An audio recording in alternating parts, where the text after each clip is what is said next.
Guess who's back? And guess who's black? Oh boy, I just cracked myself up. Alright.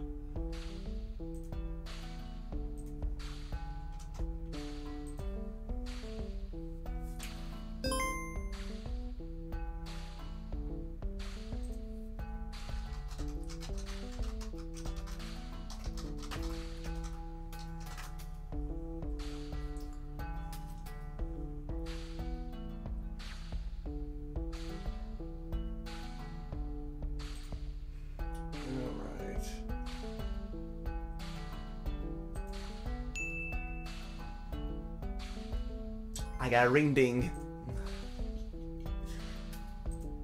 Alright. I'm gonna send this out to a few people. And we're gonna get this thing started. Freudian slip. My bad.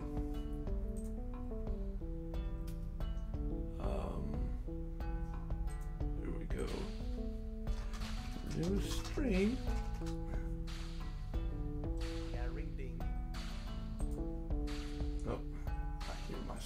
I apologize. You people.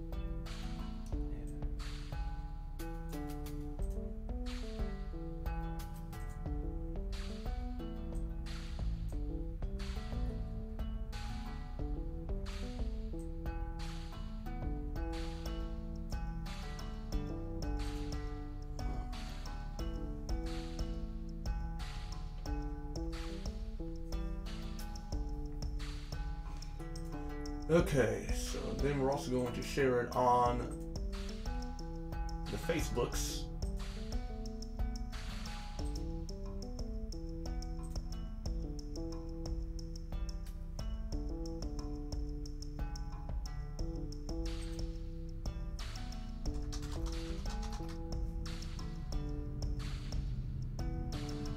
You know, it's amazing how a lot of these groups just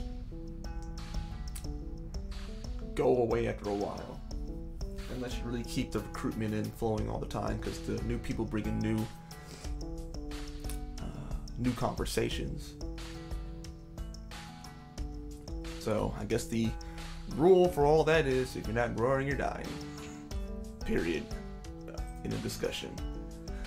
All right. Anyway, this group right here is growing, so it's awesome.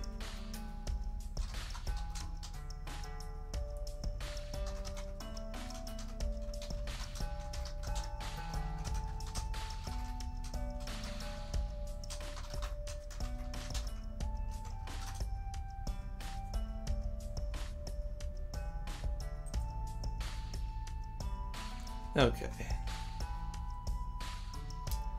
The Twitters.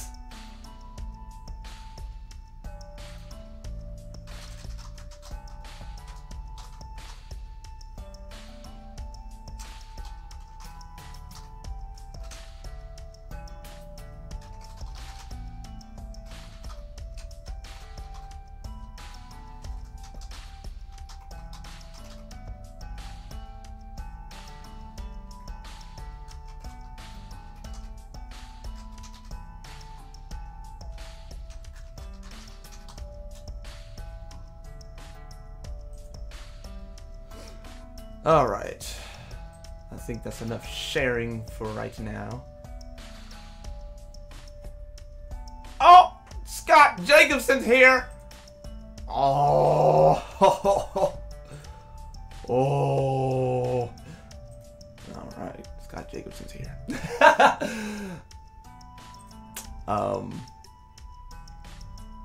load this thing up here in just a second. What's going on, Scott Jacobson? That's my homie on my daddy's side right there. Okay, it's not, but I'm trying to express close connection.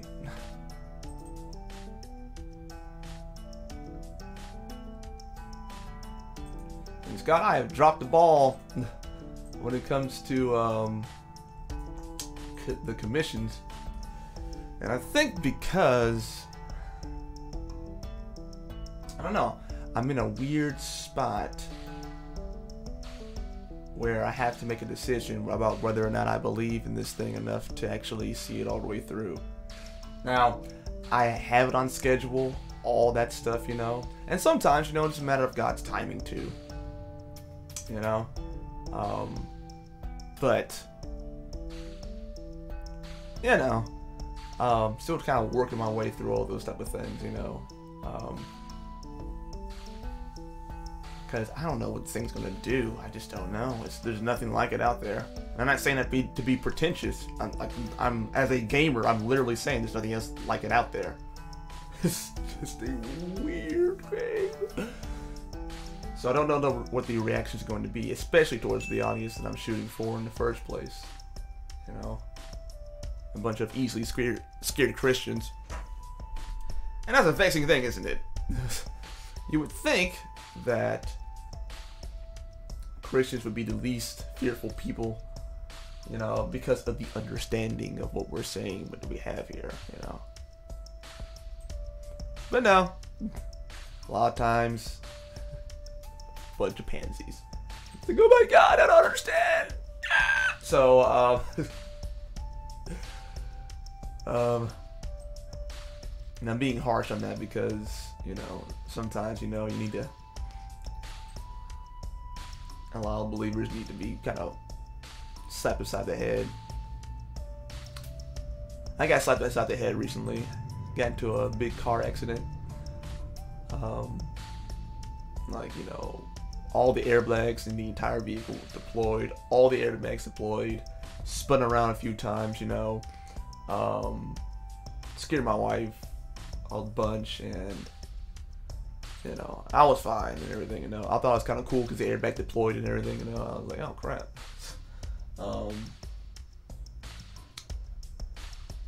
Didn't have the collision insurance. I had liability, but had the collision. And I don't think the other guy had insurance. So we're still investigating whether or not he has insurance or not. So,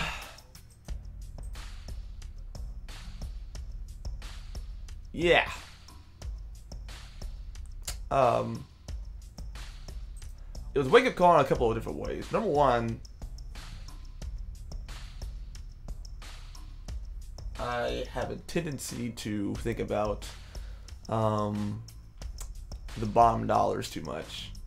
I really, really do. Now, I've been doing much, much better with that. Like, before, it was just like a straight-up problem. Like, penny pinching everything, you know. But how can I have a God of abundance if I'm penny pinching all the time? It doesn't make any sense for me to connect those two things together, or not connect those two things together. So it's just kind of like, you know, totally inappropriate.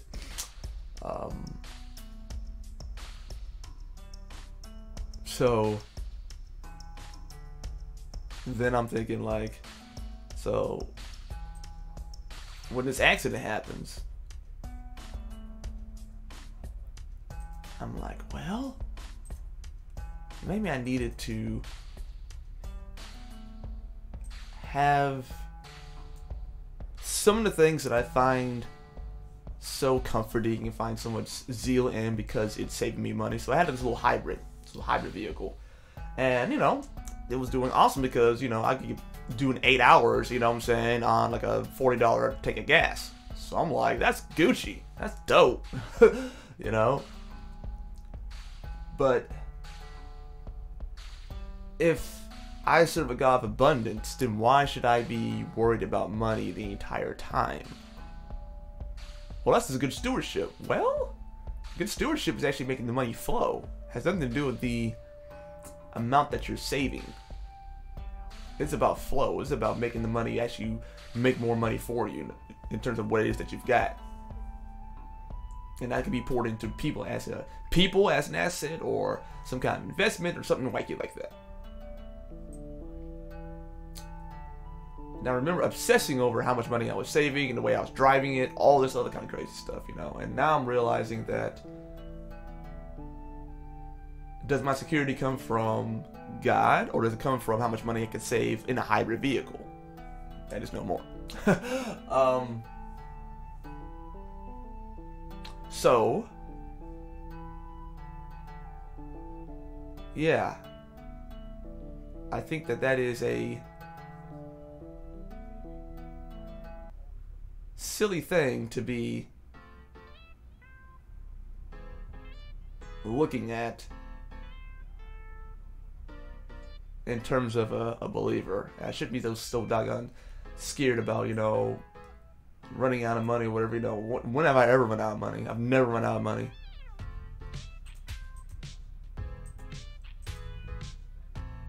Like, I've literally never run out of money, y'all. This has never happened. And I'm sitting here scared to death a lot of times about something that's never happened. That God has never allowed to even happen. Like, I've gotten my stuff. I was behind 3 months. I was like $2,300 in debt to my apartment complex. I was discussing it with somebody in church, just, you know, not thinking about it because they want me to do. Because in church, they always want you to do free stuff all the time. It's like, bruh, come on. And we were discussing that, and he ended up telling my uncle-in-law. Uncle-in-law was kind of like, heard y'all in trouble. I'm gonna go ahead and pay off all this stuff, and I'm gonna give you a 3-month advance to get yourself together. Like, it's never ever happened. And I was in here tripping about it. I'm always been tripping about saving money. Nor, I don't know what for though. I guess maybe to take care of me, but if God takes care of me, then why am I sitting there thinking about the money taking care of me rather than the resources it can provide in terms of, you know, sowing and reaping. So, and I've been sowing a lot more, like a ton more. So I feel good about that, but this is an example of, you know, needing a wake-up call. Getting slapped really good, you know. And I'm feeling it. And I'm feeling it in my, you know, because after you get into an accident a lot of times, you end up pretty sore because of the trauma, you know. And physics are crazy, y'all. Like, physics are this insane thing where you're like, oh my gosh, this happened here, and this got blown up, and this, like, this is the impact of that stuff, man. It's crazy. So, you know, my wife's side's all sore and everything, you know, so we're not, like, hurt, but, you know, it's kind of sore, so it's amazing what it does to your body, because you see what it does to the vehicle, and then you think, you know, you walk away from it, you're fine, but, you know, it's like, dang.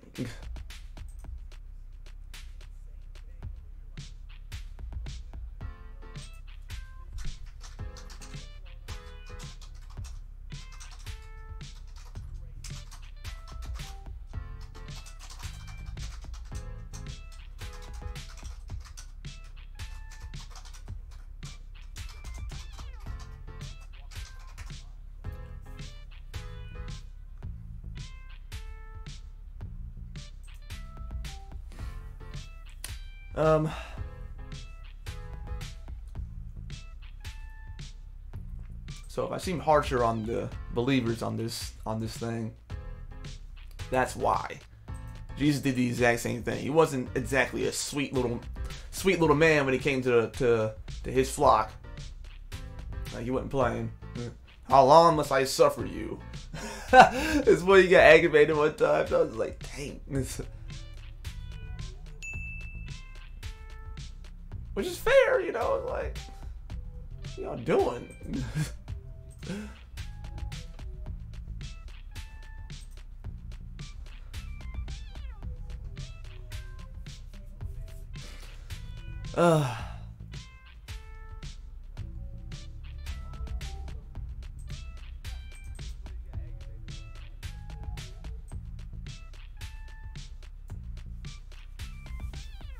So, sorry, game development stuff. Game development stuff I'm working on right now is the temptations that we all face, you know. I'm just calling them by different Greek names, different Hebrew names, different Japanese names. Because that kind of sounds cool. So, you know, it's the whole 7 deadly sins trope, which is the Catholic idea, which is fine.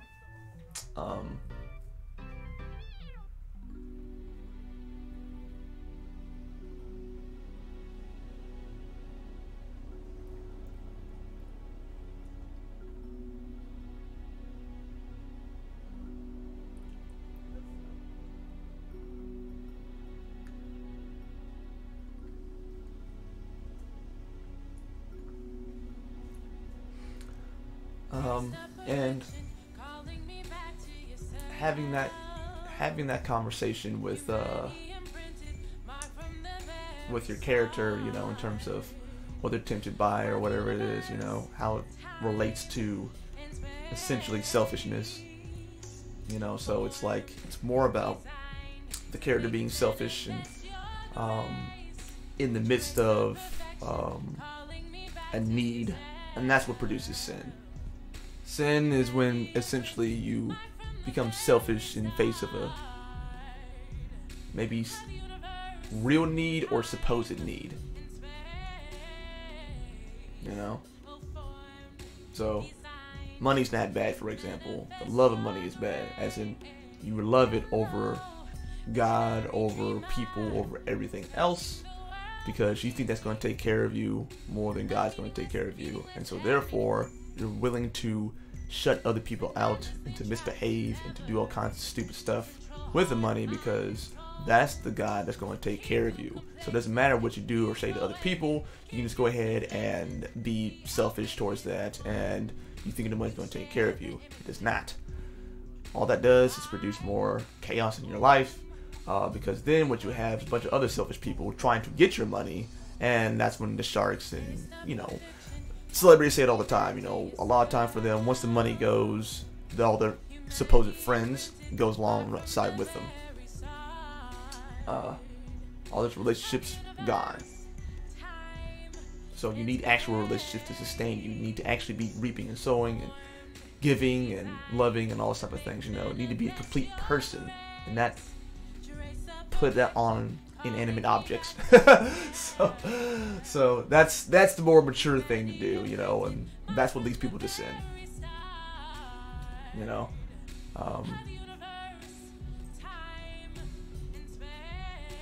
It's about sin is about cutting yourself off from the source with ideas or resources or whatever. And the 7 Deadly Sins is a good jumping on spot, because it covers all of the parts of you, the ideas or material things that actually affect people the most, I think. But truly, if I were to condense it down to one thing, it'd all be based off of fear. Maybe pride and fear. Because fear is what spins off everything else. Because if you're scared of running out of money, you get greedy. When you fear not having enough to eat, you get greedy. Or gluttonous. When you fear that no one's going to respect you, you get prideful. You know? Like, fear does most of the things. Fear makes you the most selfish. By far. You get put someone in front of me that's super afraid all the time, I'll show you a selfish human being. I'm shy. No, you have an out of control ego. You're so scared that what someone else is going to say to you that you can barely even talk. You're so scared you're going to do it wrong that you're terrified of doing anything. And all those conversations that you could be blessing somebody with because you are awesome, or those ideas that you could be blessing people with because you have these amazing ideas and things like that, you know, all this wonderful stuff you keep to yourself because you're afraid, and that's ego. That's the self-defense mechanisms, and that's what keeps you dissatisfied with a lot of things in your life and frustrated and all that kind of stuff, you know. So shyness is even not about, you know, it's like, oh, we're just shy, you know, and innocent and everything, you know. No, shy is selfishness. And my wife deals with this stuff all the time, so I'm not speaking from some kind of a place of misunderstanding. It's like she has that's what she says it is. And when she began to analyze it and break it down, I had never thought about shyness that way. I thought it was just kind of cute little quirk or whatever, you know. But when she was breaking it down and saying that it's about ego, it's about pride, you know, And then I began to look at it more and see her struggle with this thing. You know, I was like, wow, it's a profound struggle. It really, really is. So not unplug from the matrix of your own morality and getting closer with God or something. Because that way ain't working, homie. But you see what I'm saying? Like, fear just fits all these things so well. And that's why in the Bible it says, you know, the opposite of love is fear and that hate. Perfect love casts out fear. Perfect love casts out fear, that hate. Because hatred is what? You're more mad, you don't have a hatred of somebody when they do something to you. Anger comes from, you know, like outside. Like, it can make you angry when someone does something to somebody else that you care about and things like that, you know. It can make you angry if someone, you know, does affect you. But when you get into hatred, you just are so self-absorbed in what that person did to you that you just let that thing simmer and cook all the time. And you're somehow afraid that if you let that hatred go, that someone's going to take advantage of you again. So again, it comes about you. It's all selfishness. So when I talk about these 7 deadlies right here, I'm talking about selfishness. And these characters manipulating the whoever you're with to be more selfish. You know, just be more selfish.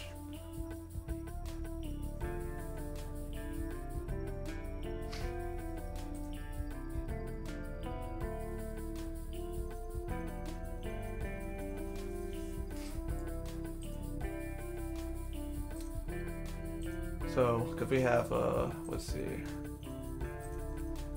we have, yeah, this character right here, he disguises himself as his father, hubris,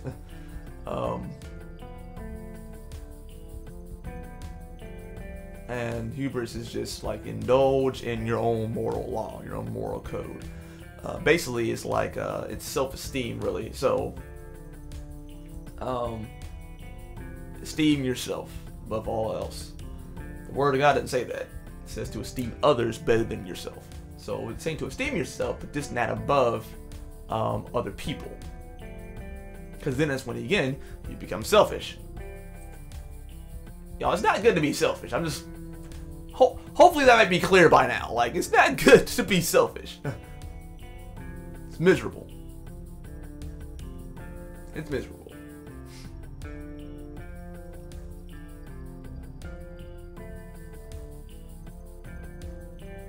Oh, jeez. Let me turn these down right here.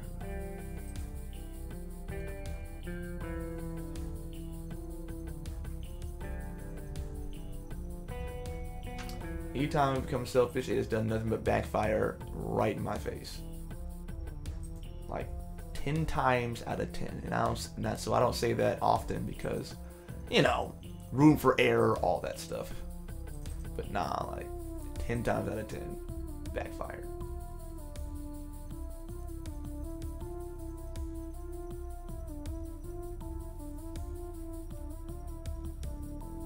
So, may not want to do that.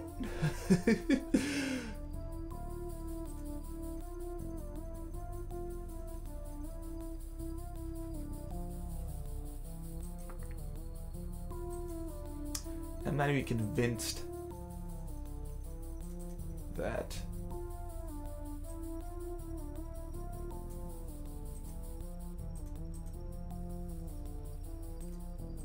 I'm not even convinced that no,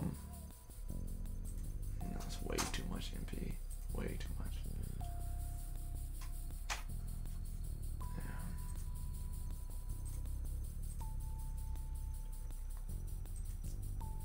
That doing a bunch of, you know, fights and things like that, you know, is the best thing to do. I just don't know. Guys, I've talked about this a little bit before too. I'm still not sure what other gameplay element I can put in here. Probably speed production up a little bit quicker too, if I'm being honest with myself.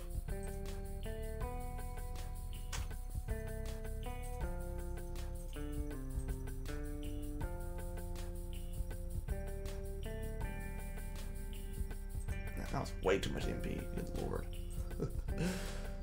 These are things I'm not going to worry about because they're not going to be in the product. Some of the stuff is so overwhelming, you know. I try not to.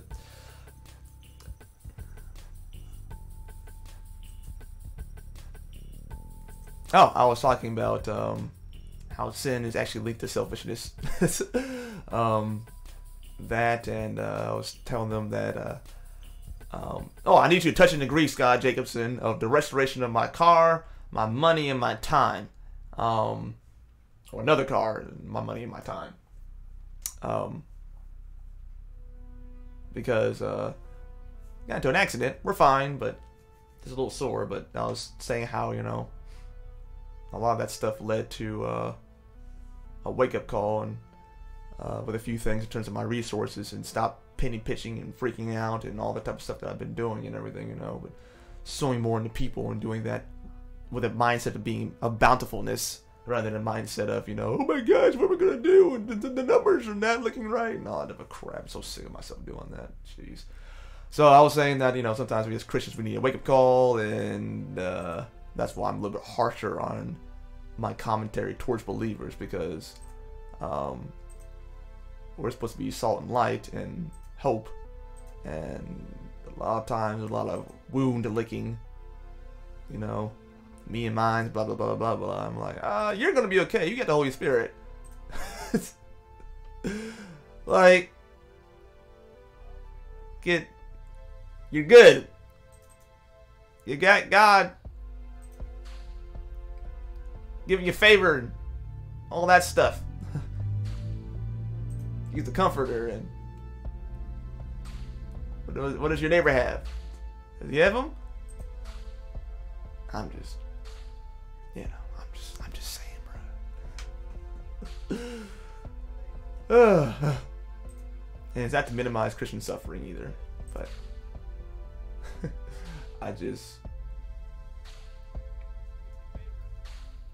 I can't compare it to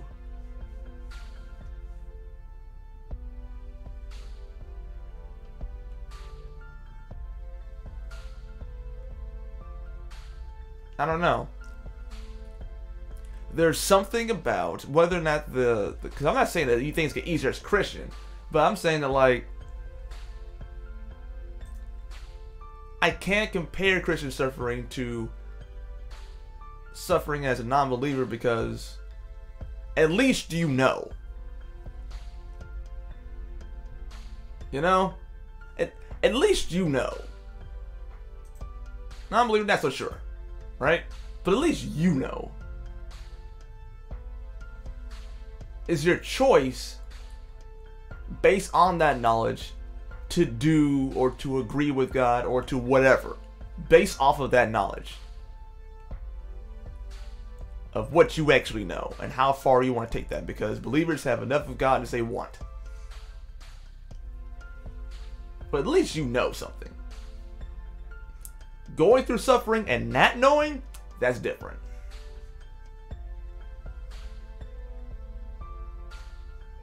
I've done it both ways.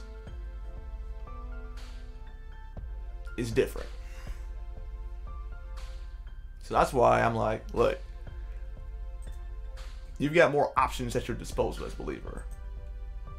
So I need you to kind of take your eyes off yourself and get into this other stuff. Please, by the mercies of God.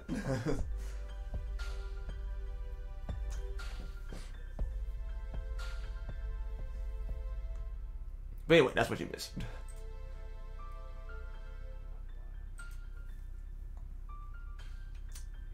And I need to make... I'm sorry, y'all. Like, I have more of a thing where I need to put in more dialogue for this, and I'm not going to be able to talk and to do dialogue, so yeah, that's a thing.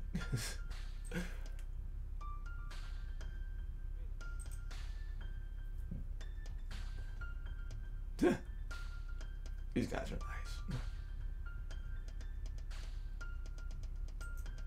nice. wish there were more game options that dealt with human trafficking in a proactive way. Please goes back. Just shift my collab project with here. No, it's not gonna go back burner. This thing's been on back burner for far too long. It's about to burn. So yeah, I can't really do that anymore. It's too much. Too much to hold this thing back, so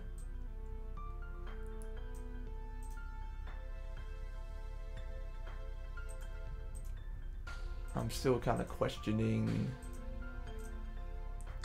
I don't know.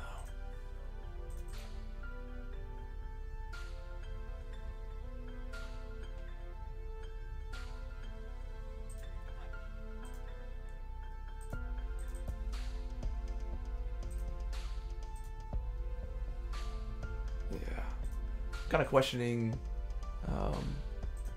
a few things in terms of the thing that doesn't motivate me a lot of times is that, you know, the response, because I just don't know. But I guess what I have to do is create the audience that I need to create, and do more sewing into that kind of stuff, because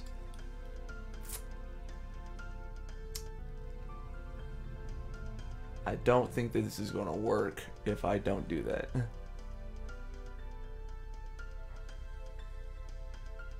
No, I'm not carless right now. I had another car anyway, so it's not a big video.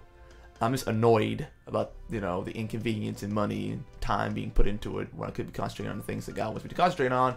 So therefore, I'm like, the thief is supposed to be giving me back once you catch him. Supposed to give me back my resources. That's what it says in the word. So therefore, give me back my stuff.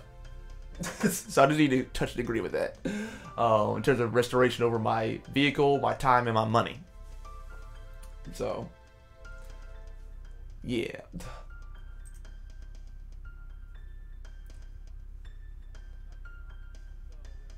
Is that right for her or for Elise?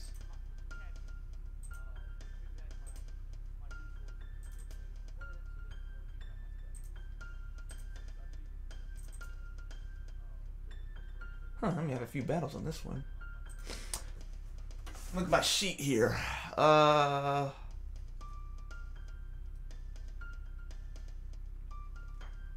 that's a none.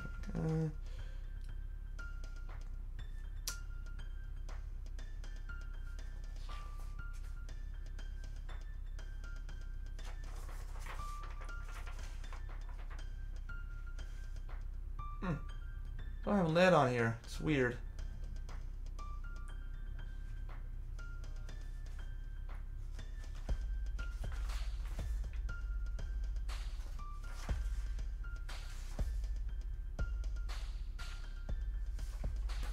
So those are going to be the beasts.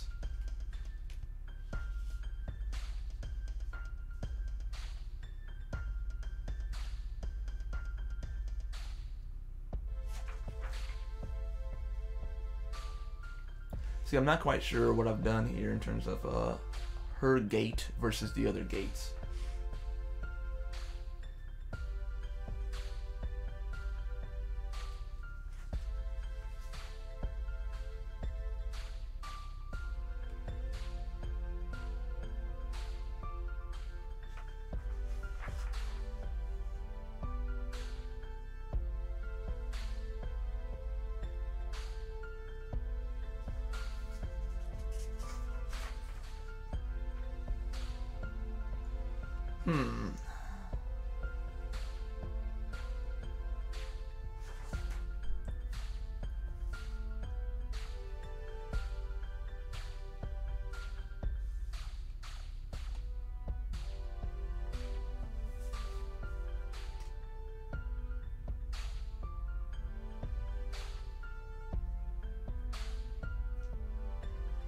Yep, not quite sure.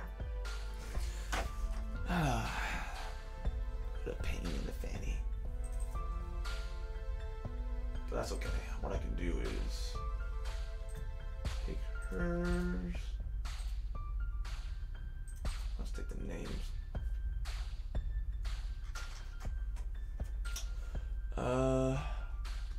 Yeah, so it's gonna be more dialogue than it is anything else. So let's put you right there as a placeholder.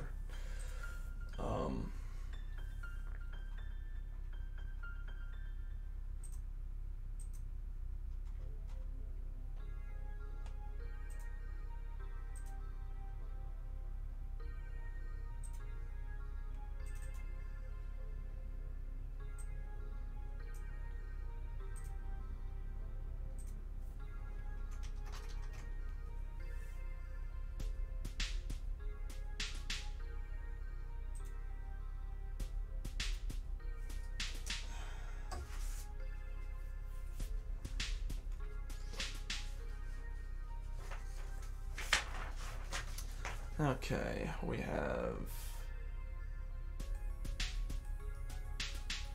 Ira, Sloth, Wrath, Gluttony, Envy, Lust, Greed, and Pride.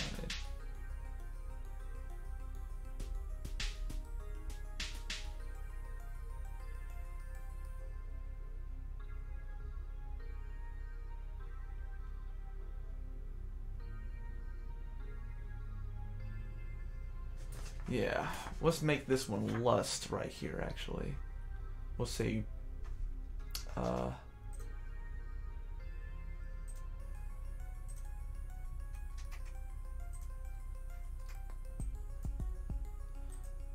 we're gonna make this one Lust. You are going to be called this. Lust. Okay.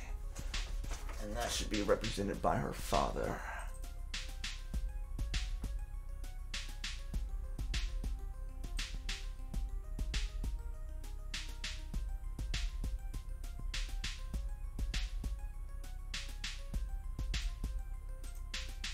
Yeah, this weird looking dude.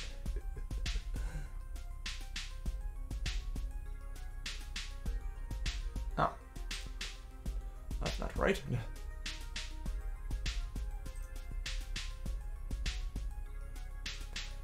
Okay. Thanks, Scott. I will catch you in the remix and everything, and we'll get this thing done in terms of the job stuff, and I mean the coloring stuff and everything. It's not really back burner. It's just me. just my bad. Me overcoming one day at a time. So, all right, Scott. Happy Thanksgiving. Bye bye.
He's Lust.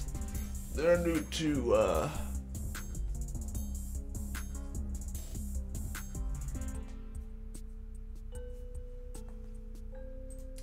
really you should be windowless too. Yeah, that'll make it creepier.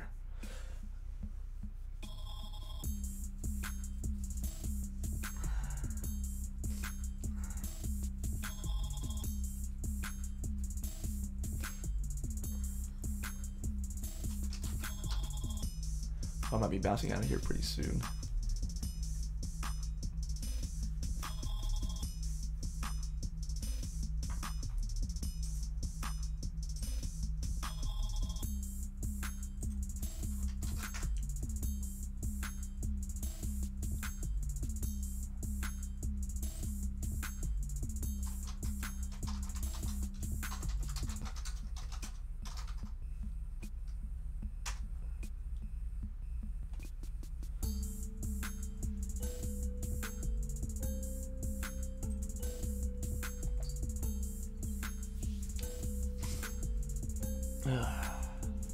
Let's see.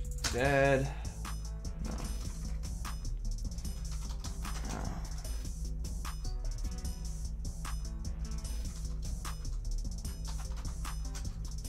Here comes the dirty.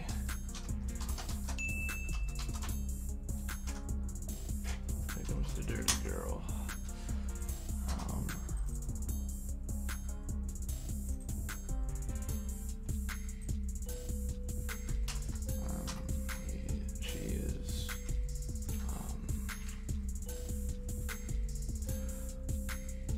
Where's my bracket? There's my bracket. Jeez. See, this draws from her name, and it's right there. So she's drawn from actor number 7.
That was odd.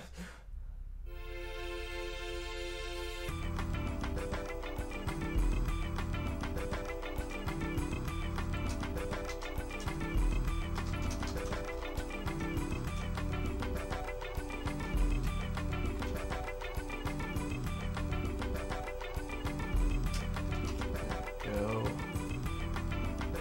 Good. Now I'll have text just pop up there all at once.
Oh, doggone it. Double doggone it.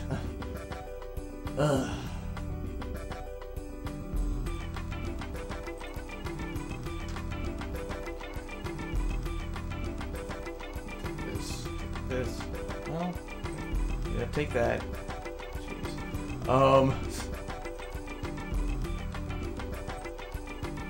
Take this Negro. Put it right here. Put him right here. That's gonna be what I actually need right here. Rename it again. Let's. Oh gosh, this game scares me so bad. There's so much to it. I just need to stay the course.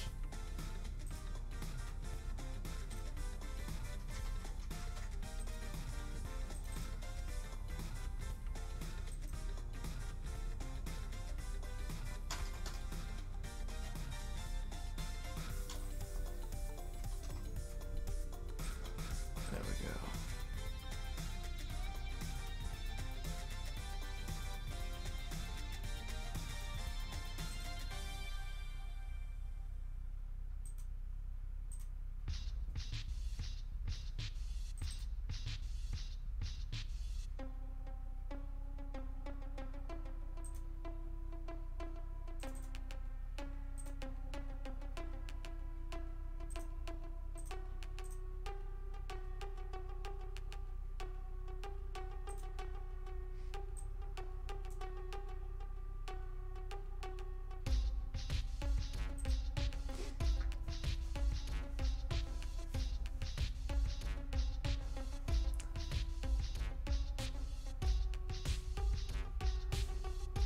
Okay, that's better. Because I wanted to have some pre-made branches and things like that rather than have to start all over again each time I want to start dialogue or whatever.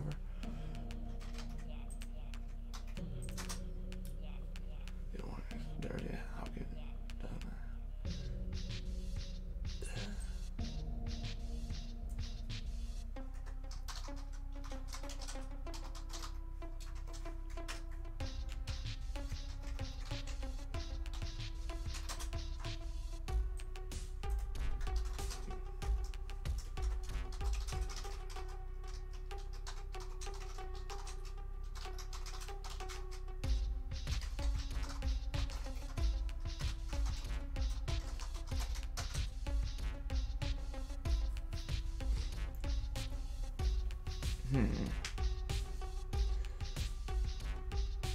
Yeah.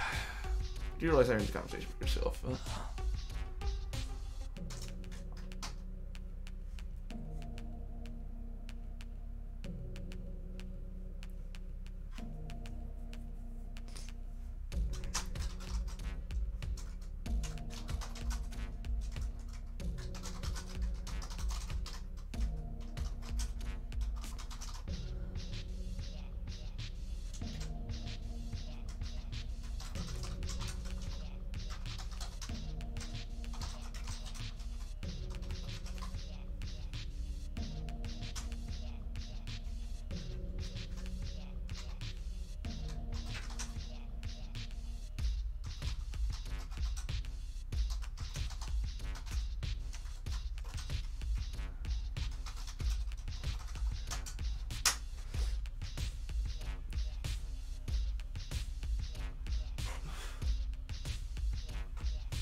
I don't know, the dialect's gonna work with that one.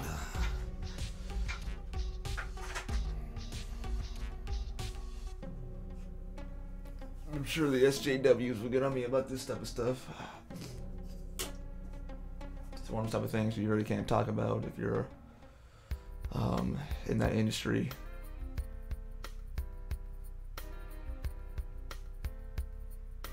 The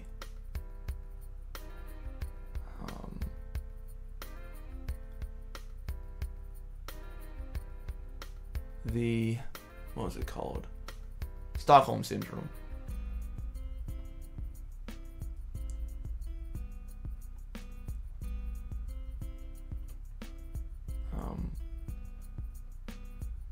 Even prostitution, because I did a whole bunch of research, you know, from the indie films to the ones who try to glamorize everything. Those are the ones that are not helpful. Um, like the ones who are saying, you know, I'm an adult, I can do whatever I want. Well, true.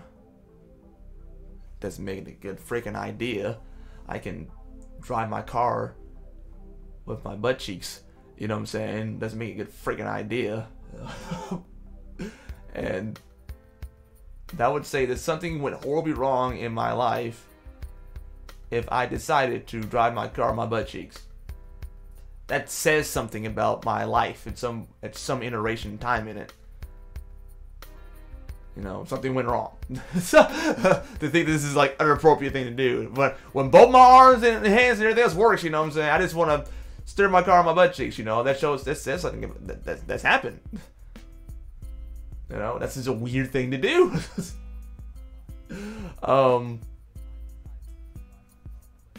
Well, maybe that's a little less dramatic, you know, but I know what I'm trying to say.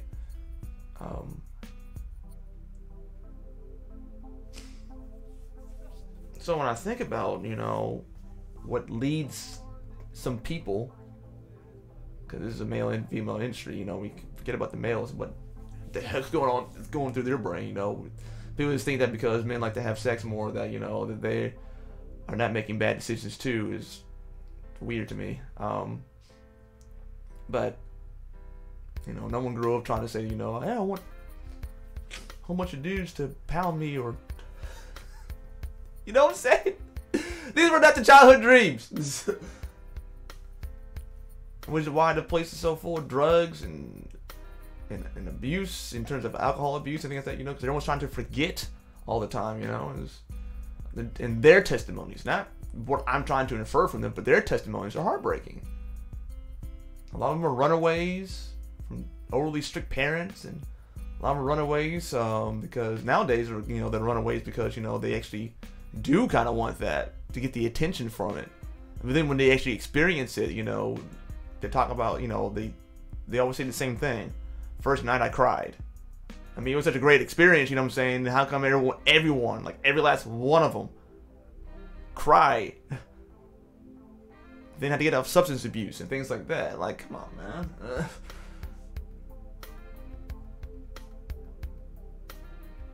But again, we're not allowed to have the conversation. No different than how we're not allowed to have a conversation with Afro-Americans, you know, in terms of some of the stupid stuff that we do as a culture. You know? No responsibilities, therefore we can't change anything a lot of times. Or we can talk about the things, whatever those things are, but if white people know it's the exact same thing, then they can't talk about it. Even though that could actually help to have a majority trying to help solve the problem, working with them to help solve the problem. You know? I mean, NAACP came about that way. Civil rights came that way. Civil War came about that way. You know what I'm saying? Like, team up with your majority. If they sympathize with you on some basic human rights stuff, you know what I'm saying, then team up with them. You know? It's not a bad thing.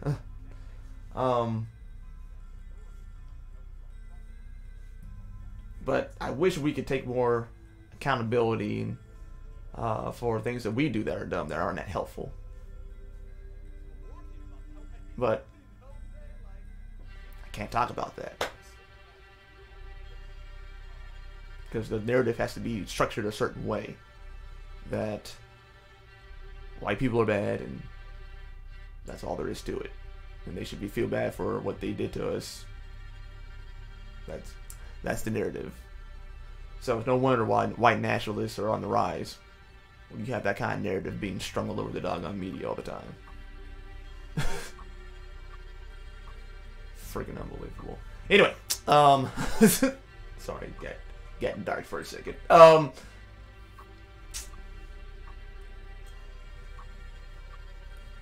at the same time too, don't get me wrong. No, white nationalism, that's stupid. Because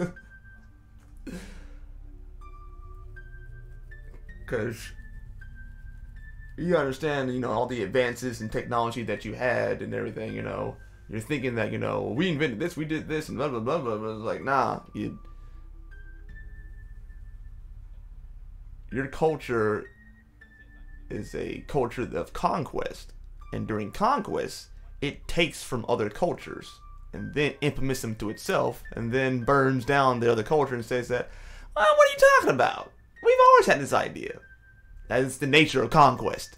That is the nature of it. You're supposed to do that.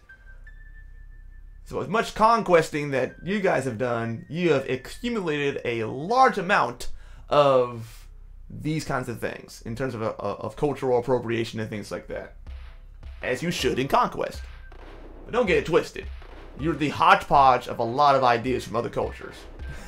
So to say that, you know, we are superior because you conquested the most, you know, I'm kind of like, nah, that's not a superiority statement. That's a skill set that you guys have had for a long time in terms of conquest, you know. But that is one area. Doesn't mean that you're superior as the amount of melanin in your body that it represents. This is kind of dumb. And to blame it on your melanin is even stupider, so don't get it twisted. I think the same thing even for militant black people. I think the whole melanin argument is just dumb. It's all culture. It's all culture. You know? We look a certain way because we grew up in a certain area on the planet, so therefore, we look that way because we grew up in an isolated part of the planet. So Africans look that way because their environment required that. White folks look that way because their environment required that. Asians look that way because their environment required that.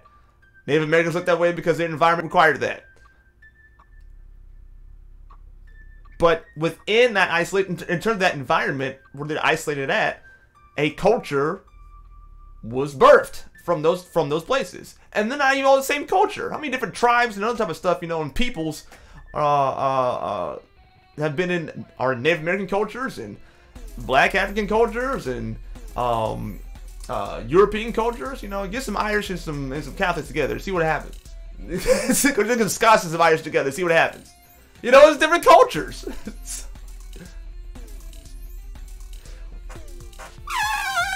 Dave McKee's here. Oh my gosh! What's going on, Dave? Some of these tunes you've been hearing have been also a partnership I've had with David McKee, who is what's known as G. We can call him Key the G. Okay, we're not going to do that. Actually, that's a great musical name. Key the G. You see that I did there? Music keys and the G. Okay. You're welcome. But anyway, yeah, all that stuff is dumb. You know, that's why I like the way that God looks at it. You know, it's like, if it's about culture, if you're part of the kingdom, you're part of my culture, so therefore act like me.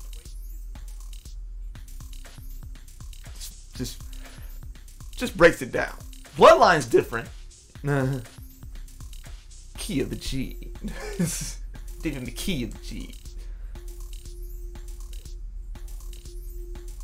Wait, see, it's like make key the G. There we go. I need to quit.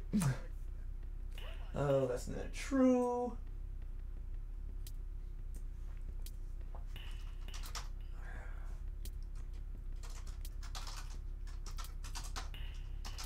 To use. It is mine to use, or no, or let's see.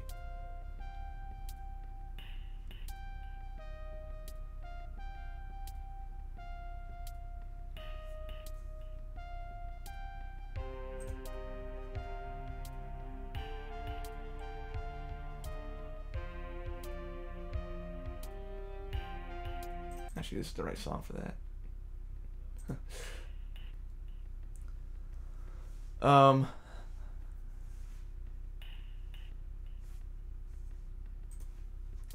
Key the G.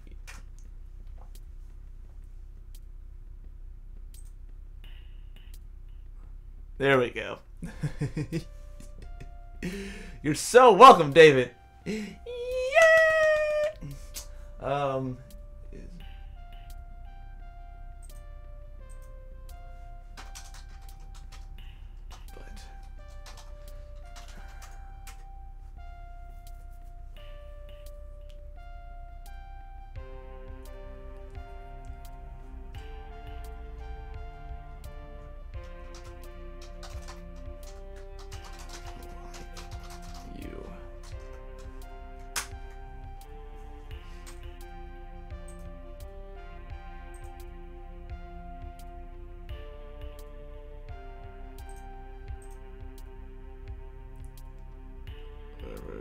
That's all funny. Okay.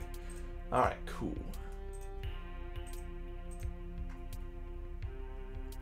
But again, like I said, we can't have honest dialogue anymore. It's just a weird time. You just can't have honest dialogue. You know. I wish that we could have more of the in-depth conversation about cultures. You know, and be able to learn and glean from other cultures what's good and what's not. Yes, David, more on release. But I wish we could do that. There's something to learn about all cultures, and not to fluff it up all the time. You know, that's the thing that aggravates me. It's like, no, this culture does this thing that's stupid, so therefore it's not the other culture's fault that they're doing this stupid thing. And most of the time, most cultures know what they're doing that's stupid, and then won't change it because they're still looking for another entity or somebody to blame in order to not do the stupid thing they need to stop doing. But there's a few cultures out there who do that. You say that, look, we're going to, yeah, you did. We're going to actually course correct because this is unhealthy. And when they take responsibility, then things change. Responsibility is actually a skill. It's your responsibility. See what I did there? You're welcome. But it's a responsibility. It's a technique.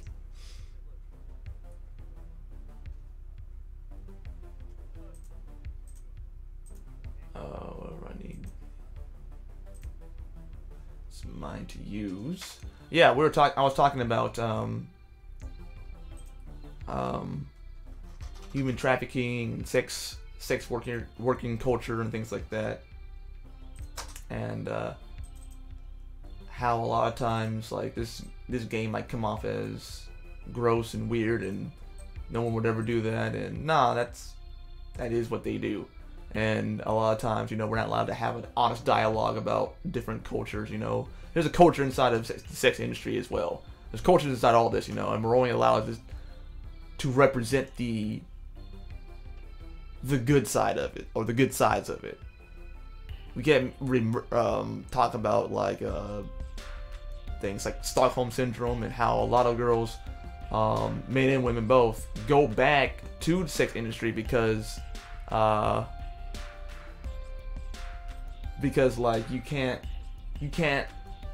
talk about the fact that a lot of them go back to it because they like the money. Like they go back once they consummate the bad idea. It is a bad idea, I'm sorry. Once they consummate the bad idea,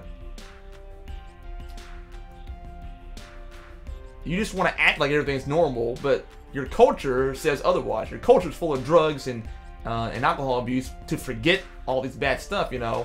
You're making hand over fist in terms of money, and a lot of them are still broke because of all the drug abuse.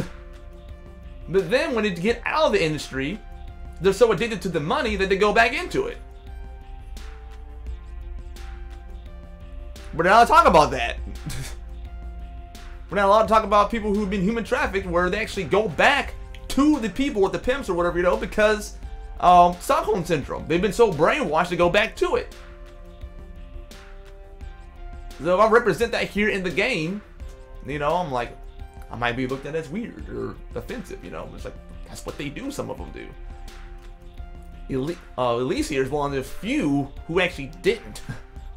But still feel a certain kind of way and affection towards the person that was actually, you know, trafficking her. That's something that she's dealing with.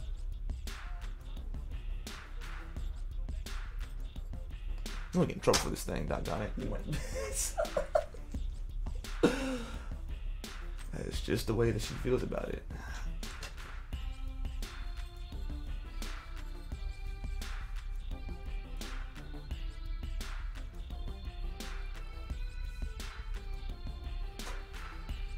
And I'm taking it from their testimony, not me. So I like to look at the documentaries that actually deal with the muck and the mire and the grime and everything.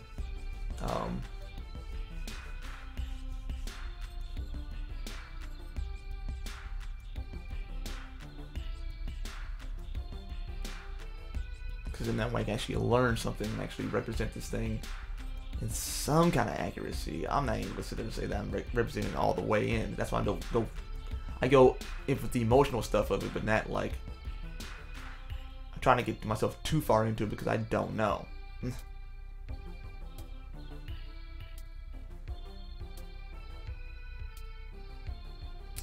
Anyway.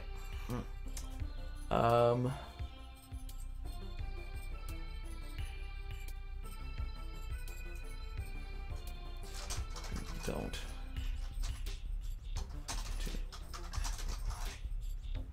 I can't.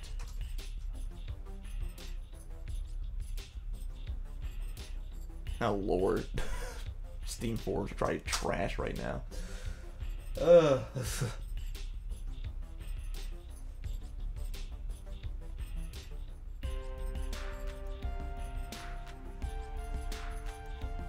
So viewers, I have a game called Black Simulator on Steam. It's pretty self-explanatory what it is. But Steam forums are just probably just full of just people who never play the game or whatever, you know. So, and judge it based on the title itself. They think I'm some kind of SJW. And from this conversation, clearly I'm not. I don't act like.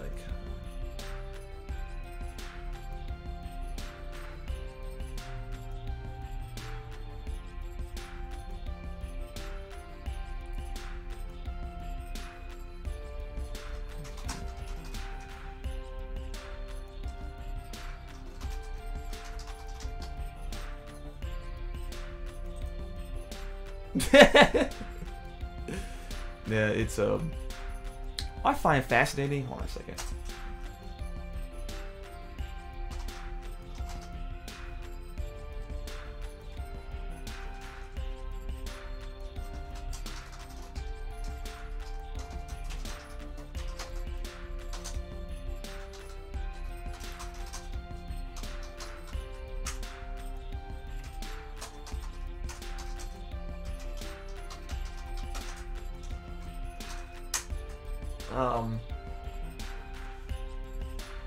What I find funny is, in terms of all the offense and everything,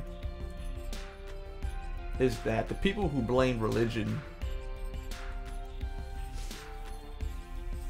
for behavior, I find you hysterical now, because here we are, right back in like the 50s and through the 60s, with you can't say that, you can't say that, you can't say that. I thought it was religion. I thought it was the conservative Christians. I thought those were the guys who were silencing you and taking away your freedoms and all that type of stuff. I thought it was them. I thought you need to rebel against religion and God and everything. Turns out it was just you guys all along. It was his human nature. It was about some people who want to gain control inside of a system that has power. At the time, back in the day, Christianity had power. So you found people in Christendom that were trying to assert power by judging and wagging fingers and all that type of stuff, you know. And just to be clear too, read Matthew 7. Many of me on that day will say, Lord, Lord, did we not cast out evil spirits and, you know, go to church 95 times during the day? He said that I would say to them on that day, I never knew you, as in I never had an intimate knowledge of you. Depart from me, those who practice iniquity. So that means that a lot of y'all who are beating your chest, you know, trying to be God's right-hand man and everything, you know, he may not know you. Deal with it. You better check. You better ask him. And for real, ask him if he knows you. But this seems to be all along that's just what people do. The ones who want to gain power are the ones who shout the loudest and the most judgmental within a system that has power. That's why, you see a politician, act the way that they do.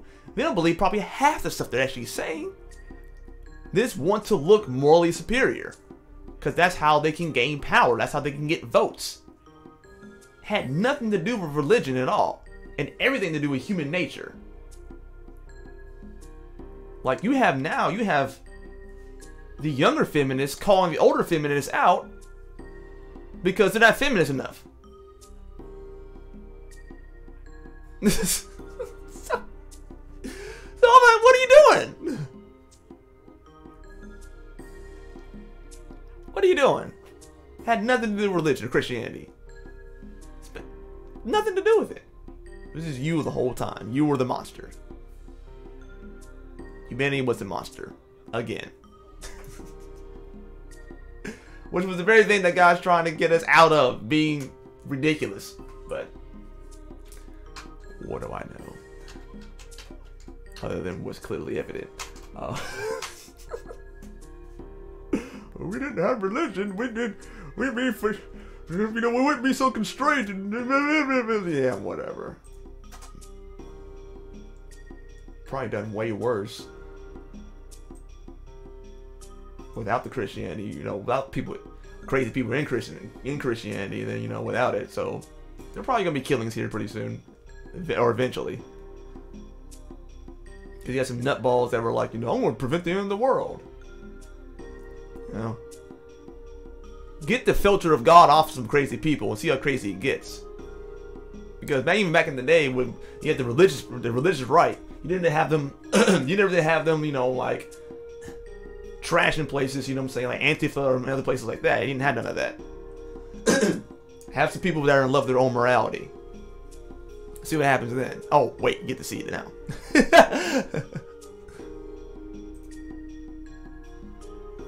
Right.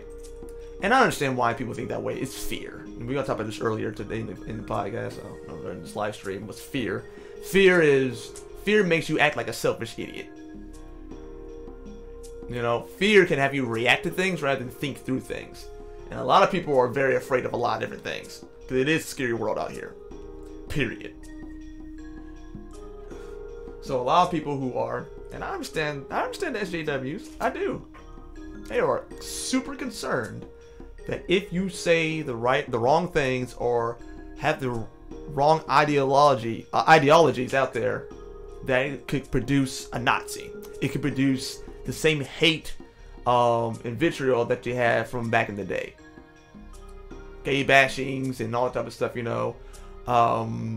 discrimination of laws against minorities, all kind of things. I understand why they think the way that they do. I really, really do. They are scared to death of that. So even if someone says something that's like out of pocket or whatever, they want to react to it so that they can shut that thing down immediately, so that what happened to them and some of their friends and family and things that never happens to anyone else ever again.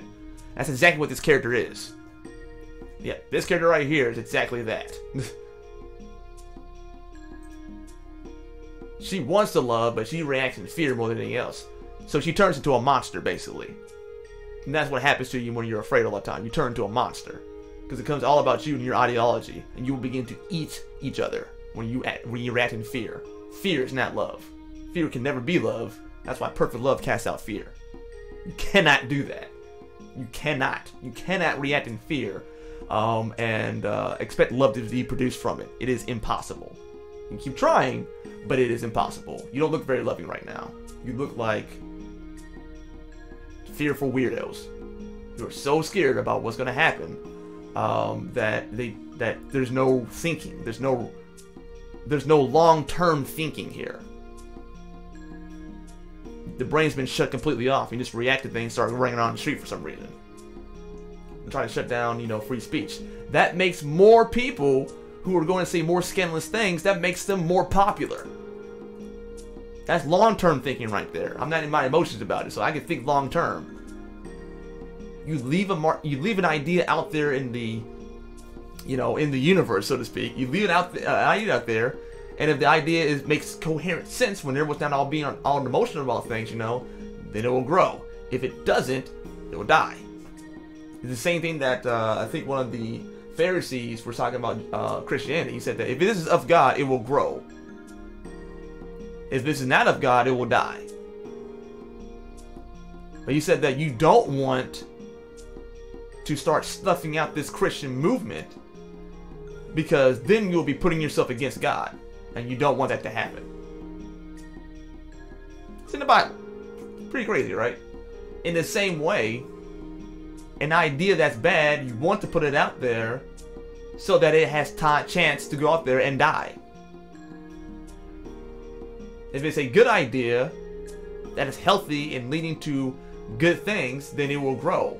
But sometimes what happens when you try to suppress information like that, a bad idea can grow because it's kicking against the other stupid. So you have stupid battling against stupid, and sometimes the stupid begins to grow in an inorganic way, and it's kind of like, if you just let the dumb things out in the first place, wouldn't have this problem. That's the way the culture is.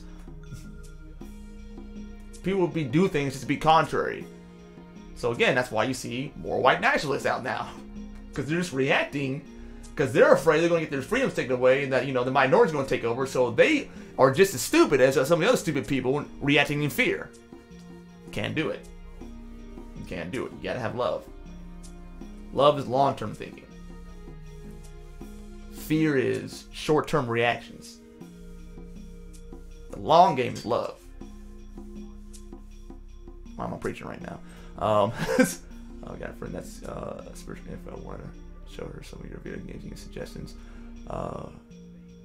Oh, my videos.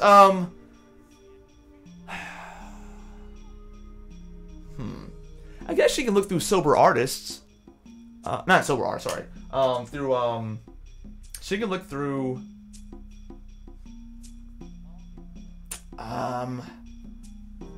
Let's see. What's my show called? Exodus. No, not Exodus Now. She might be able to look through Exodus Now. Maybe. I don't know. Might be a little bit too much for her right now. What's that freaking show called? Why am I blanking out my own show? I haven't gone back to it in such a long time. Grinding. Grinding might be fun for her.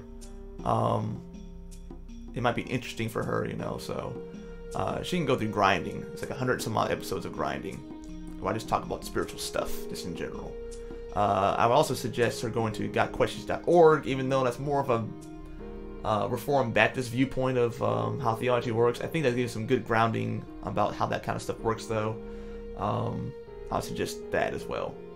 Gotquestions.org, and some of my videos will be Grinding. So you can see gameplay video, and also me either. You remember Grinding? Go to my channel and look for Grinding somewhere on there. There should be a playlist of it. No, why does this popping up all the time?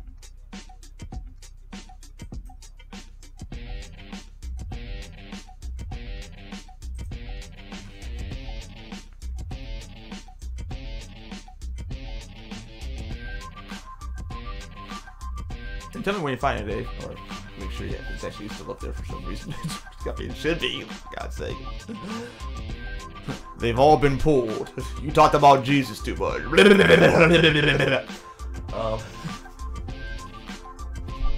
Anyway.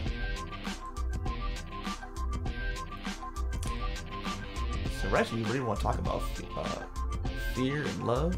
There's a fear culture, and then there's a love culture. One thing's short term, the other one thing's long term. I think at the end of the day, that's the only two kinds of people that really are.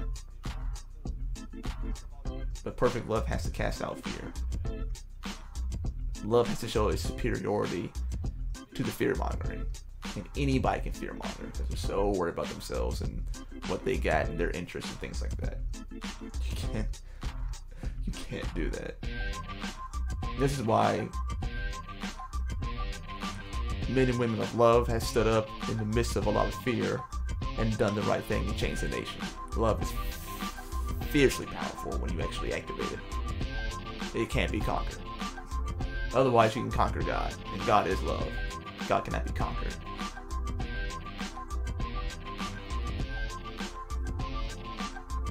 The only thing you can do against love is just shut it out, run from it, you know?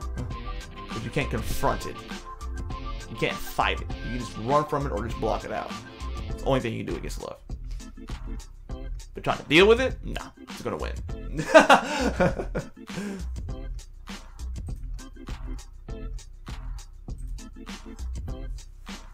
Yeah, so, yeah, Dave. So grinding might be great for her.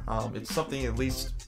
Is she an artist also? Because if she's an artist, she can look at sober artists as a kind of like, you know, like a walkthrough in terms of, you know, dealing with their own neuroses as artists. You know, I didn't really have anything else too much more to say about that at this point in time. So I have like maybe 13 episodes or whatever of sober artists.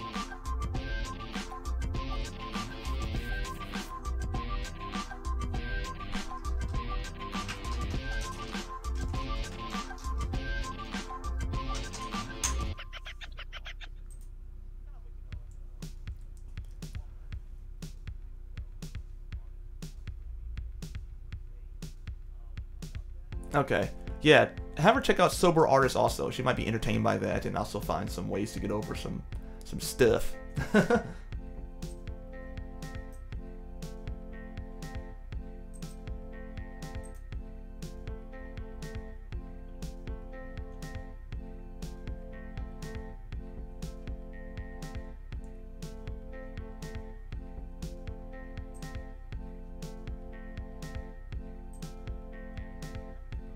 I did not play Spyro. I haven't had time to play almost any. Oh, I can't. That's not true. I just haven't wanted to play anything in a while.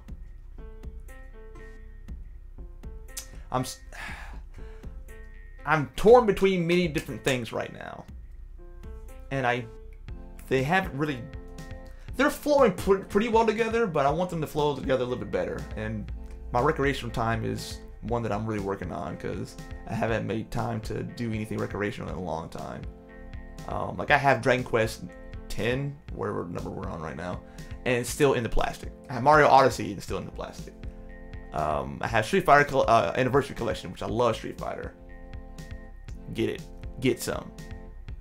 Boy. But like I have all this cool stuff, and I just don't play it. It's sad. I don't make time for fun in my life a lot of times. I think so seriously about things all the time, you know, when I'm alone.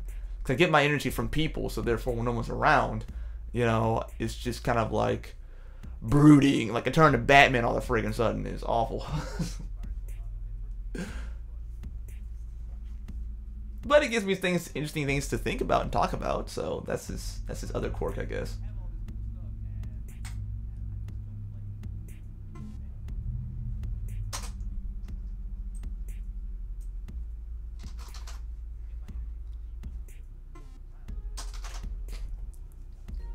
Like, having passive recreational time is so much easier. Like, you can just sit here and watch Netflix now. There's so many things to watch now. You know? And they're all geared towards your interests. So, you know, you watch a YouTube channel, you know, it's all geared towards you because you can select what you want. Cable's not like that. That's why, you know, you can turn the TV off when you're watching cable TV, you know. And, what made that kind of bad was the fact that, you know, you had to kind of, you could have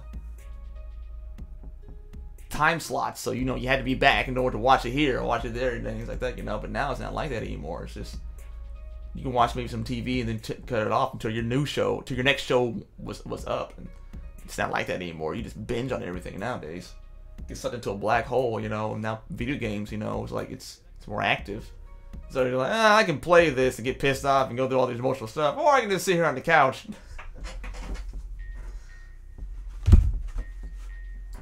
And yes, we should hang out more. I'm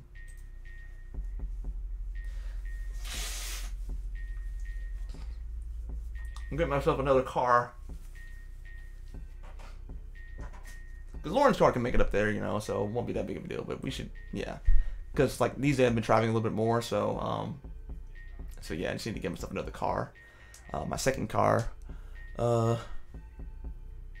is done. Unfortunately. So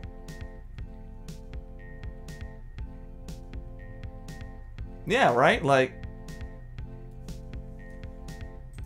that's what I don't like about particularly Western, a lot of Western RPGs and things like that. You have so many options. It's just stressful. It's straight up stressful. And RPGs have been doing this thing where they're just giving more and more things to kind of do, and I'm like,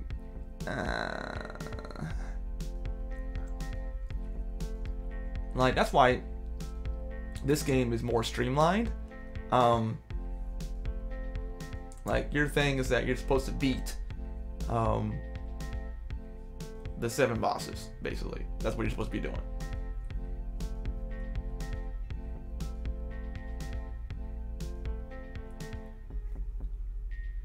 And you can do that anytime. It's like Zelda almost. You can pretty much beat the game anytime. You ain't going to, because it's not about skill. It's about the items and about the power that you're getting, you know, in order to actually even stand a chance. Because you must defeat Shenlong to stand a chance. Just kidding.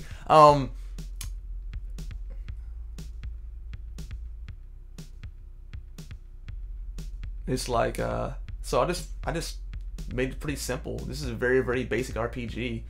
It's not like crafting in it and things like that, you know, and all kinds of other weird things in there, you know. I just make it simple. Life is too complex for this crap, especially these days. You know, I'm kind of surprised developers haven't really picked up on that. It's like,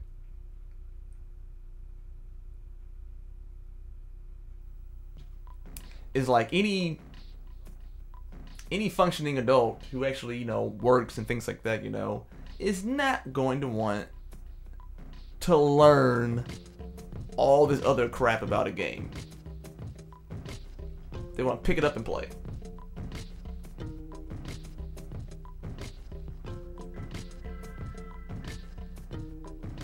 That's what they want to do. So, it is cool, but it's just too much. But then again, though, are they making games for us these days? Or making it for the kids? But then again, I don't know. There's too much information coming in these days, you know what I'm saying, in order to, like, learn some more crap. But, I mean, kids learn it, you know. They learn Fortnite and everything. But I think that's pretty streamlined in terms of, you know, pretty self-explanatory how the game actually functions or whatever, you know. So, you know, just make it simple.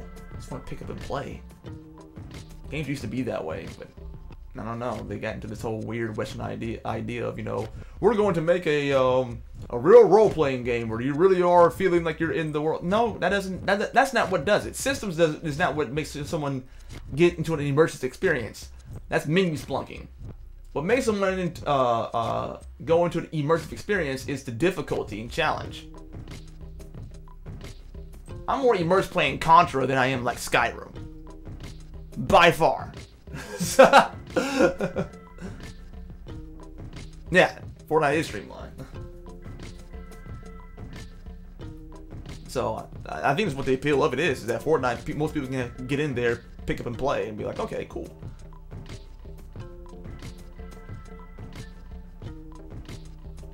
So, but it could just be me as being, you know, 36 years old. And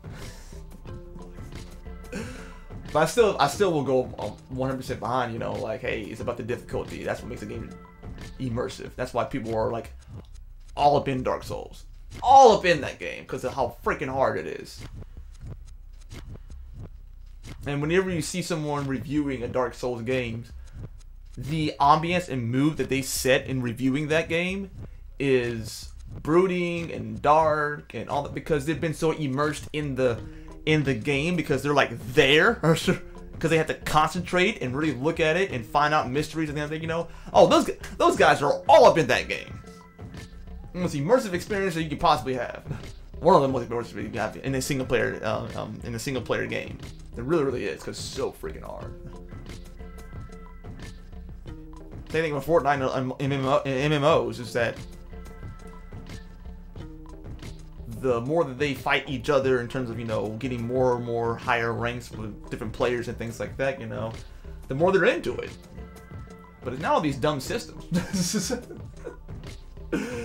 It is not that. Hey guys, I crafted this sword and the jump gets shut up. Shut up. It took me 85 hours just to get this one sword, so I crafted a blah blah blah blah blah blah blah blah. Shut up. Shut up. Shut up. Beat the game. Yes, no. Okay. Oh, man. Customization is cool. It's just, like what Dave said here, it's too much.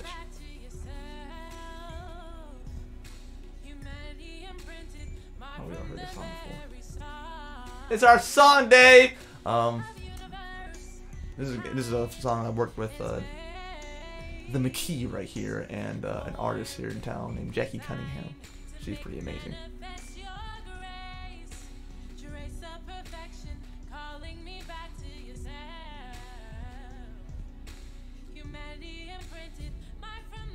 Tails game stressed me out. I tried to get into the Tails game. You know what I think it is? It's the sound effects. It's weird for me. Like I look at the thing I'm going to be spending the most amount of time with, which is that's like the gameplay. So there's something about like the, I know, right? But something about the Tails game, I'm just kind of like, man, that doggone blick, blick. That's what it sounds like. Black, black, black, black. I'm just like, no, I want something crispier or something like that. You know, just have to hear that sound all the entire game. Just black, black, black, black. I don't know. Just there's something about the interaction when I'm fighting the monsters I just don't like. And the Tails games are just too easy.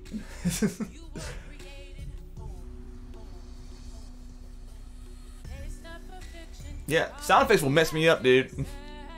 One of the reasons why I like Street Fighter 3 a lot more than Street Fighter 4 is because not only the 2D animation, but the snappiness of the sound.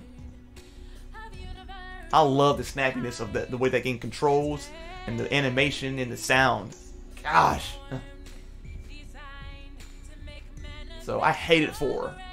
I didn't say hated 4, but I really didn't like 4. 4 just made me angry in many, many ways. But 3, I think is still a masterpiece. Just an absolute masterpiece. Just well, I like maybe because I grew up in it. I like the arcade sound, like that kind of snappiness, that kind of, you know, that kind of sound. I love that. But when it sounds like,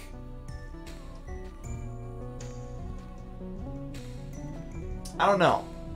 If it doesn't sound like it's that snappiness, you know, and that kind of fun sound and everything, it sounds like a little bit too dramatic, like that thudding sound, you know. I don't like that. I don't like that at all. Like a thud is not as satisfying as a snap. Like that's one of the things I didn't like about Final Fantasy 13, the Tabula Fambrosa, whatever it's called. I didn't like in 1 and 2 where when the swords are being swung and this sounds like this is a little weak sound. I was like, no, man. I mean, I played the bejeez out of Final Fantasy 12. I played that thing like stupid amounts. That was the last game that I just like went all the way into. Gosh, I love that game. Final Fantasy 10-2, not 10-2, sorry, 13-2. 13-2. I played that game so much. Oh my gosh. I was just on that game all the time. Like 5 o'clock in the morning on the game. I loved it. It was like a poor man's Chrono Trigger, and all they had these little fun little elements into it too that weren't too complex to get into and everything, you know, and I just really, really enjoyed that game. But I didn't like the fact that I barely felt like I was hitting anything. And I was like, that would bother me.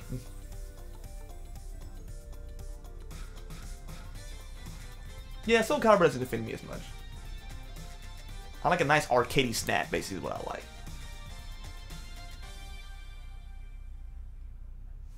That arcade snap is just lovely to me. Hold on a second, guys.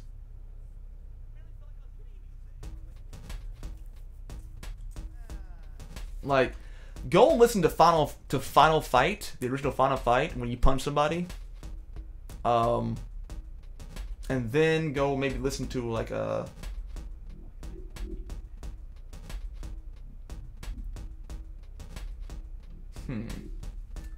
maybe a Tails game, or maybe even like a Final Fantasy 13 Like, listen to those. It's just not satisfying. But listen to Final Fight. Listen to some of those games. They just sound so snappy, and I love those sound effects.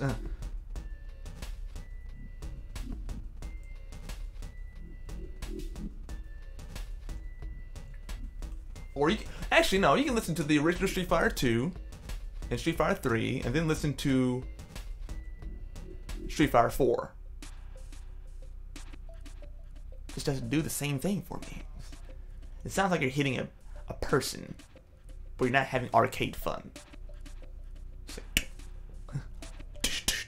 you know, instead of whoosh, you know what I'm saying? Like, holy crap, let's punch the crap out of that guy. God.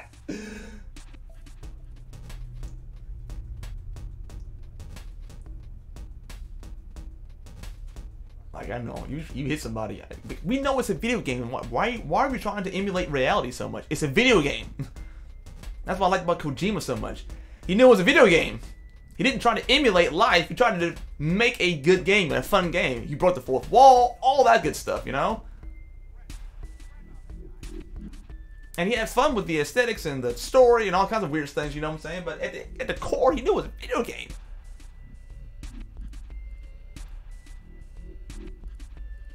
So, you know, take your liberties, for crying out loud. We're not trying to make movies here, you know? Make a movie. That's what I didn't like about Beyond Good and Evil. Is that what it's called? I think it's called Beyond Good and Evil, where he had, I forgot what that Joker's name was. He's the guy who made Heavy Rain and a bunch of other stuff, you know, that nobody wants to play. Oh. It's like, you know, it's like games can be like filmed too. Like, Negroes, no! You can interact with the film. Like, no! Film is passive. Games are active. And, like, you hitting the L1 and R2 button to unloose someone's bra because you're so mature is not... This is not... It's not...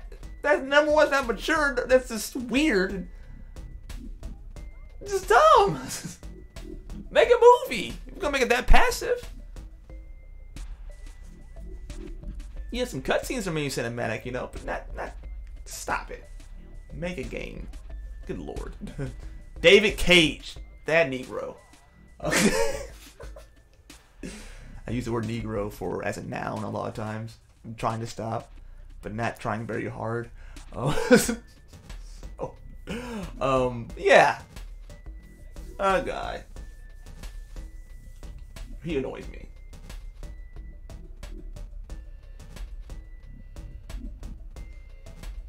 Maybe when the technology's there. Not even when the technology's there. Because I even disagree with most Western developers. Trying to make it look more and more like, you know, real life. I'm kind of like... But we tried that with Shenmue.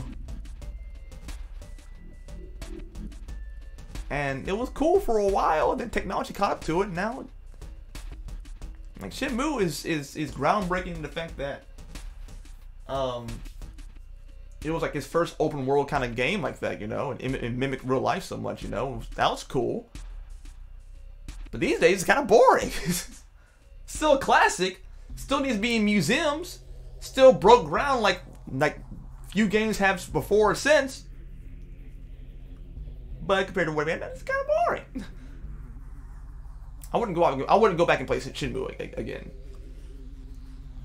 And I wouldn't try to beat the game. I'd probably be like all up in the arcade playing like Space Harrier or whatever.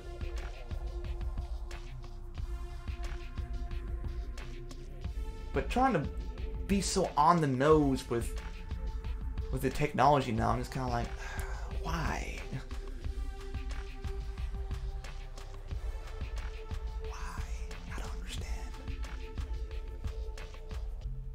You can do so many more cool things by not making it look realistic.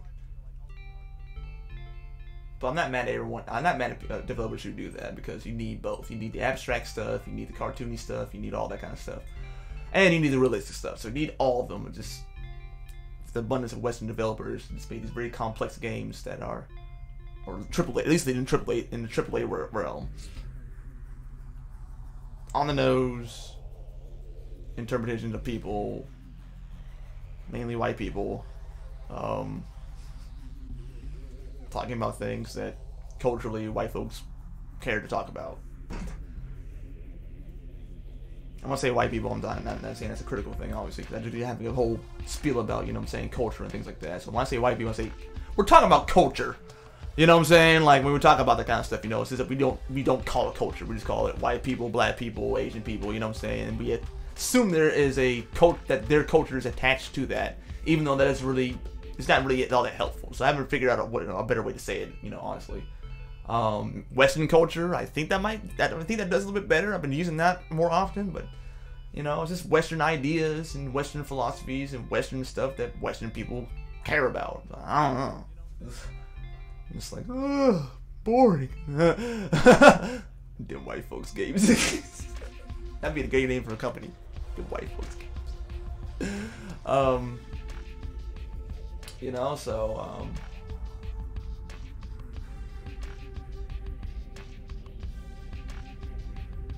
it's kind of like Western culture really likes, you know, talking about I guess these ideas of, you know, same-sex marriage and things like that, you know.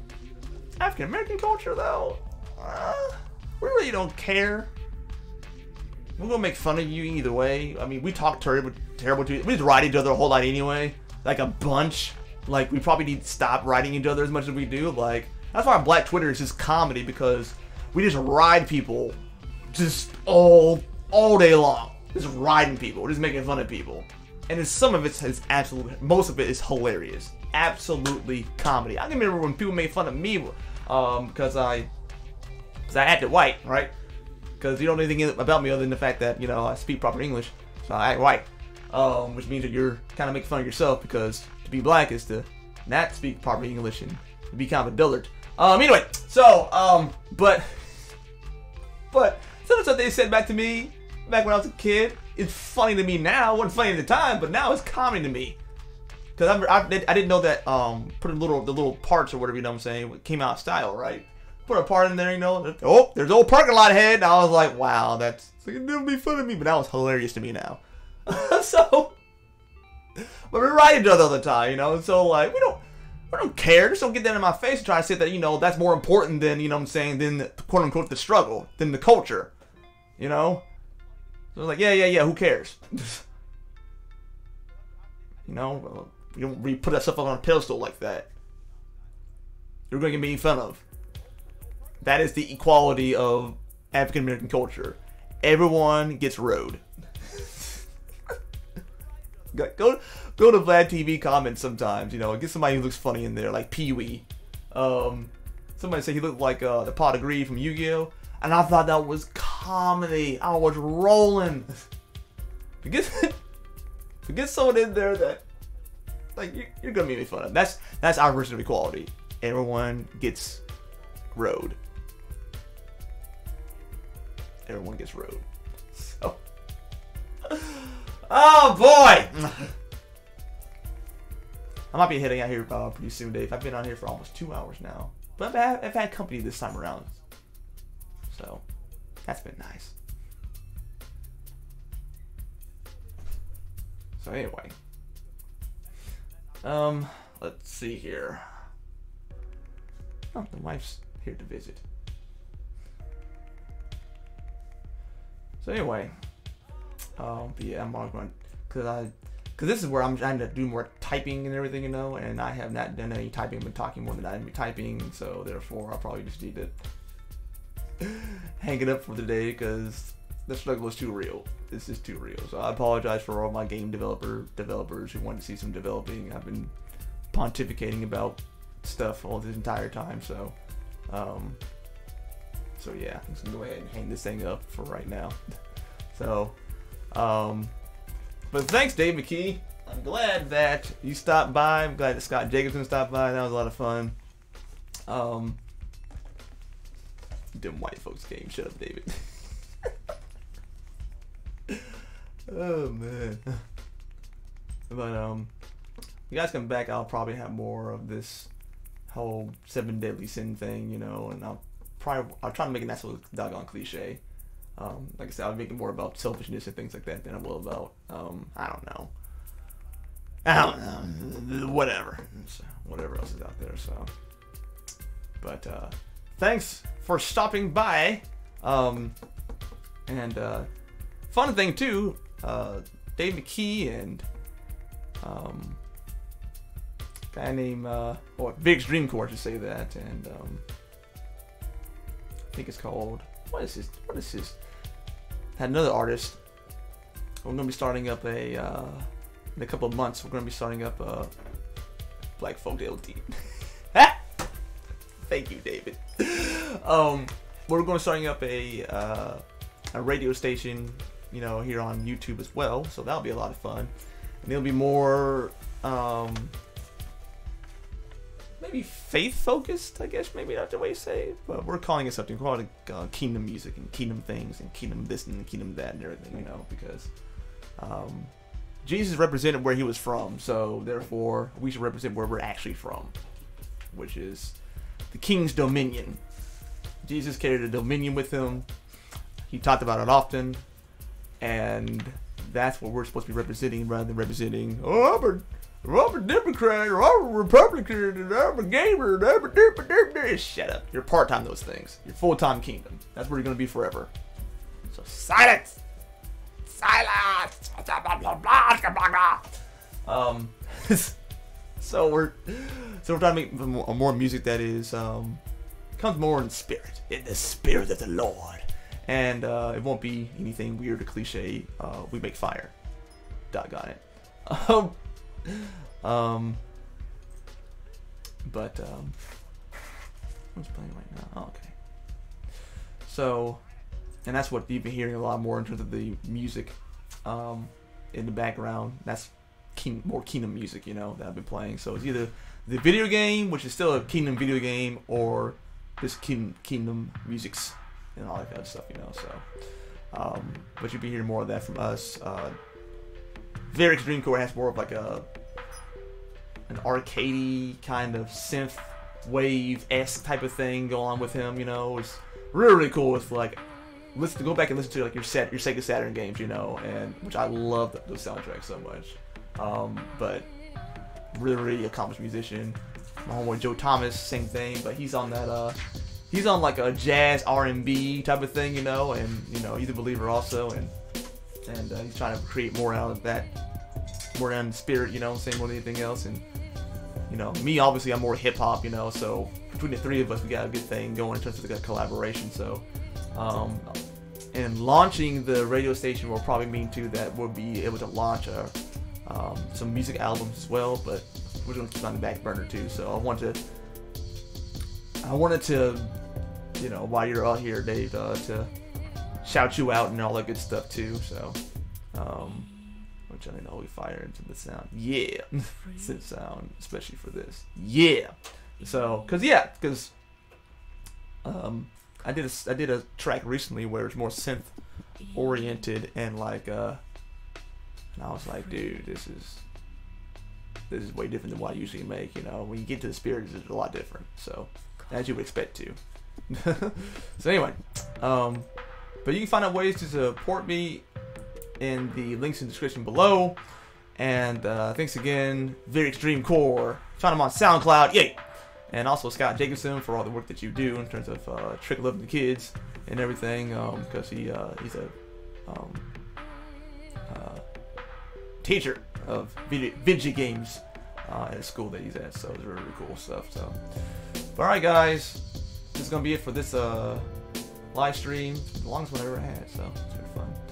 Alright guys, I'll hit you up in the remix, and goodbye.